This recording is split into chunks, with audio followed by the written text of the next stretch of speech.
Today's recipe is a delicacy from Kudla, the dry shrimp chutney or the Galmbichi chutney, usually served with rice congee or as a side dish with rice, rasam or sambar. I have used whole spices in the making. You could use the buffet powder too. During monsoon, the seas are rough to navigate, and when deep sea fishing is prohibited for safety reason of the fishermen folks, and also because it is the breeding season for fish, we coastalites enjoy dry fish, which was sun-dried and stored in summer.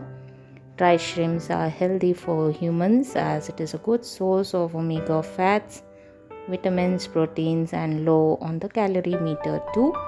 So let's get started.